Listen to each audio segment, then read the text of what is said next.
আতঙ্কে নতুন গ্রামের নাম আকুঞ্জিপাড়া। মাধ্যমিক পরীক্ষার্থীদের চোখে মুখে হতাশা, আতঙ্কের ছাপ।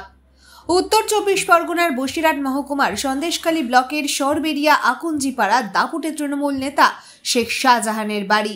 চলতি মাসের 5ই জানুয়ারি আধিকারিকরা তার বাড়িতে সাত সকালে তল্লাশি করতে আসলে ইডি আধিকারিকরা আসলে আক্রান্ত, মারধর, গাড়ি ভাঙচুর করা হয়। তারপর থেকে বেপাত্তা শেখ শাহজাহান। তার 36 ঘন্টা পর অডিও বার্তা দেন।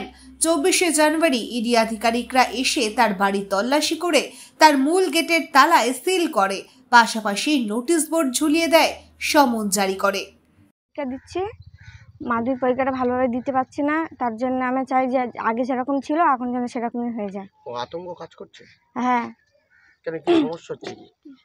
টিউশনে যেতে পারছি না, স্কুল যেতে পারছি না, মাস্টার বাড়ি আসতে পারছে না, তার জন্য। আর কি সমস্যা? আর কোনো সমস্যা নেই। আর এনে পড়াশোনা ঠিকঠাক করতে পারছে না? না, খুব ভয় আতঙ্ক হচ্ছে আমাদের। আমরা এই মুহূর্তে প্রচণ্ড সমস্যা ফেস করছি। ফেসটা হচ্ছে এটাই, এখানে আকুঞ্জিপাড়ায় এমন একটা সমস্যা দেখা দিয়েছে যেটা সমস্যার আঁতুড়ঘর বলা হচ্ছে। কারণটা এখানটা সমস্ত বাচ্চা, এখানে মাধ্যমিক প্রার্থী আছে, উচ্চ মাধ্যমিক প্রার্থী আছে। আমি যেহেতু একজন গৃহ শিক্ষক, সেই সূত্রে বলছি, এখানকার সমস্ত ছেলে মেয়ে পড়তে আসছে না একটাই উদ্দেশ্য, এই ভয়।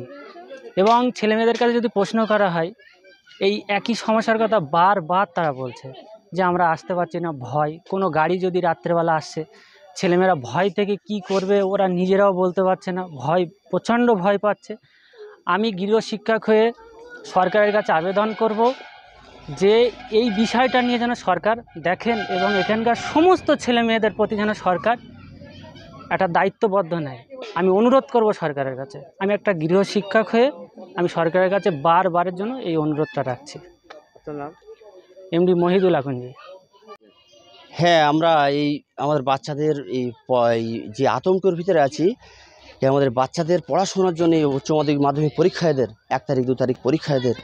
আর আমরা চাই যেন এটা যেন সরকার পক্ষ থেকে বলছে, যারা আছেন তাদেরকে বলছি যেন আমাদের এইটা যেন সমস্যার সমাধানটা তাড়াতাড়ি যেন হয়ে যায়। এই যে গণ্ডগোল হয়েছে, এই গণ্ডগোল থেকে আমাদের বাচ্চারা বিশাল আতঙ্ক হচ্ছে। আর বেশি মিডিয়ারা উল্টো পাল্টা মিথ্যে করে সব বলছে, আর সেইভাবে বারবার বাড়ি বাড়ি আসছে বাচ্চারা, তাতে দেখে বিশাল ভয় হয়ে আছে, আতঙ্ক হয়ে আছে। হ্যাঁ, আমরা চাইছি সবসময় এইটা যেন আগের মতন যেমন ছিল তেমন যেন হয়ে যায়। আমাদের বাচ্চারা ফুলের মতন যেভাবে চলছিল স্কুল এতে যেভাবে চলাফেরা করছে, সেইভাবে যেন পড়াশোনা ভালোভাবে করতে পারে। আমাদের এই অনুরোধ যেন তারা সেইভাবে যেন আবার যেন নতুন জীবন তারা যেন আবার ফিরে পায়, আর সেইভাবে নতুন করে আবার যেন নতুনভাবে আবার চলতে পারে, সেইভাবে ঠান্ডা মাথায় সেইভাবে যেন চলতে পারে যেন।